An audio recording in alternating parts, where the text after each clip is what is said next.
Гайса шәкертләре белән бергә ул яклардан китеп, үзе яшәгән шәһәргә кайтты. Шимбә көнне ул гыйбадәтханәдә гыйлем бирде. Аны тыңлаган һәммәсе: "Бу гыйлемнәр аңа кайдан килгән? Нинди тирән гакыл бирелгән аңа? Шундый кыдрәтле эшләрне ничек итеп кыла икән ул?" дип гаҗәпләнде. Балта астасы түгелме соң ул? Мәрьямнең углы һәм Яхкуб, Йосис, Яһуда, Шимонның абыйсы түгелме? Аның сеңелләре биредә, безнең арада яши түгелме соң? Шул рәвешле алар аны кире кактылар.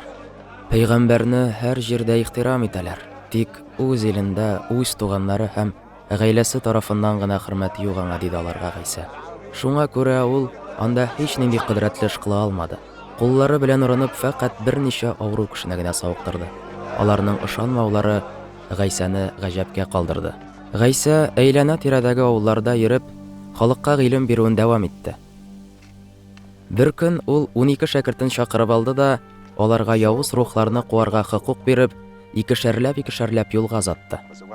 Юл таягыннан тыш икмәк тә, биштәр дә алмагыз. Билбау янчыгына акча да салмагыз.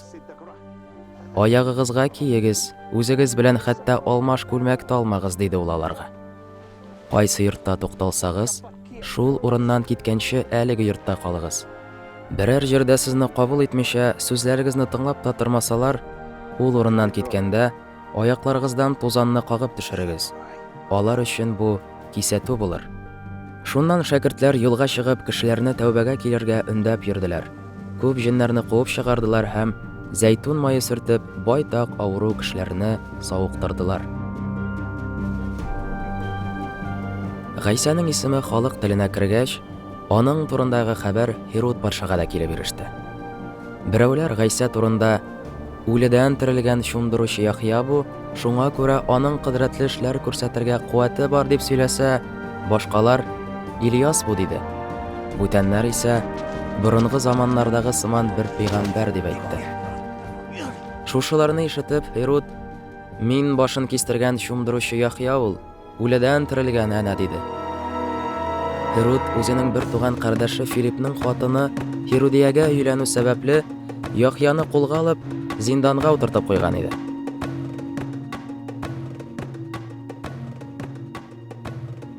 Чөнки Яхья Херодка: "Сиңа бер туган кардәшеңнең хатыны белән яшәргә ярамый", дип әйткән була. Херодия Яхьяга ачу саклап аны үтерергә тели, әмма бернишли алмый иде. Яхьяның тәкъва вә изге кеше икәнен белгән Херод аңардан курка һәм аны һаман яклап килде. Яхьяның сүзләре патшаны борчыса да, ул аны рәхәтләнеп тыңлый иде.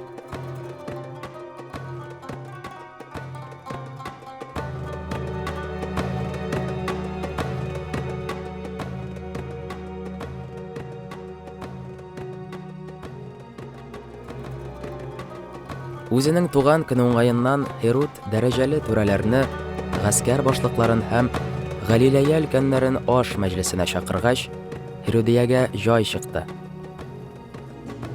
Мәҗлескә Херодиянең кызы да керде. Ул анда бийде һәм аның биюе Херодка вә кунакларга бик ошады. Патша аңа: "Ни теләсәң, шуны сора, барын да бирермен", диде.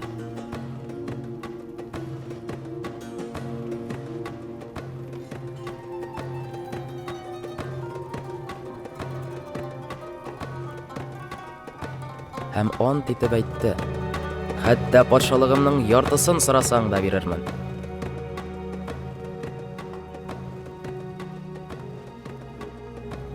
Кыз барып анасыннан: "Миңа нәрсә сорарга?" диде. "Шундыручы Яхьяның башын сора", диде тегесе.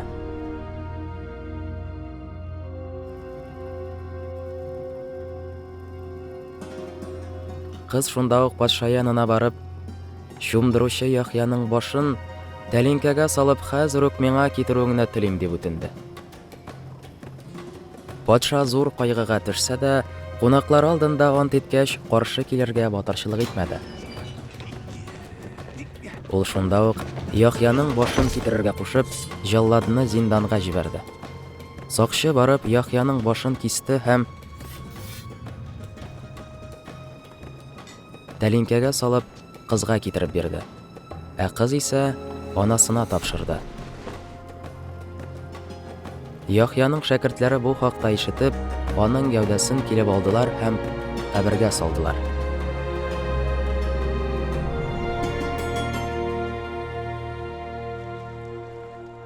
Рәсүлләр Гайса янына әйләнеп кайтып, эшләгән эшләре, халыкны нәрсәгә өйрәтүләре хакында бәйнә-бәйнә сөйләп бирделәр.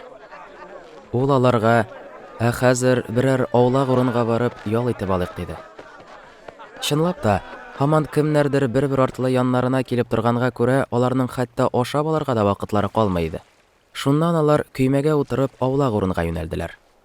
Әмма кешеләр аларның китеп баруын күрделәр. Күбесе аларны танып, әйләнә-тирәдәге барлык шәһәрләрдән яр буйлап алар барасы урынга ашыкты һәм көймәдән алданрак шунда килеп җитте. Ярга чыккач, Гайса шактый зур халык төркемен күрде һәм аларны бик кызганды, чөнки алар көтүчесез сарыклар кебек иде. Шуннан аларны күп нәрсәләргә өйрәтә башлады. Вакыт соң иде инде, һәм шәкертләре аның янына килеп: «Биредә бик аулак, вакыт та соң инде, китсеннәр алар, якын тирәдәге авыл салаларга барып, үзләренә ашарга сатып алсыннар» диделәр. Әмма Гайса шәкертләргә: «Үзегез ашатыгыз аларны» дип җавап кайтарды. «Әллә без 200 динарлык икмәк сатып алып ашатыйкмы?» диде алар. «Сездә күпме икмәк бар? Барып карагыз әле» диде ул. Тегеләр карап килеп: «5 икмәк һәм 2 балык» дип җавап бирде.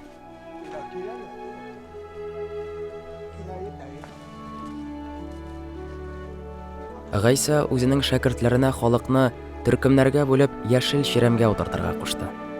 Тегеләр 100-әр һәм 50-шәр кешелек төркемнәргә бүленеп, тезелешеп утырдылар. Гайса 5 икмәк белән 2 балыкны алды да күккә карап шөкранә кылды һәм халыкка сындыргалап өләшер өчен икмәкне шәкертләренә бирде. 2 балыкны да ул бөтенесенә бүлеп бирде. Барысы да туйганчы ашады. Аннары икмәк һәм балык сыныкларын җыеп 12 кәрзингә тутырдылар. Тамак туйдырган ирләрнең саны 5000 иде.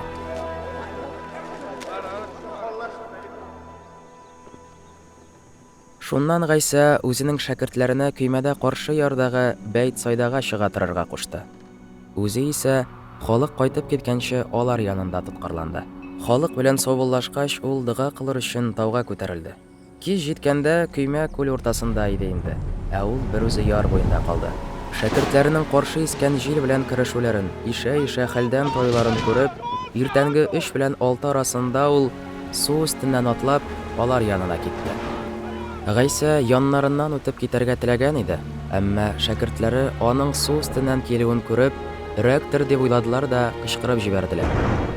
Аны күрүгә аларның котлары очты. «Тынычланыгыз, мин бу, курыкмагыз» диде Гайса, шунда алар белән сөйләшә башлап, һәм алар янына көймәгә кереп утырды. Шунда җил тынды. Бу хәл шәкертләрне тагын да ныграк гаҗәпләндерде. Икмәк белән булган вакыйганы бит алар аңламадылар, чөнки йөрәкләре туң иде.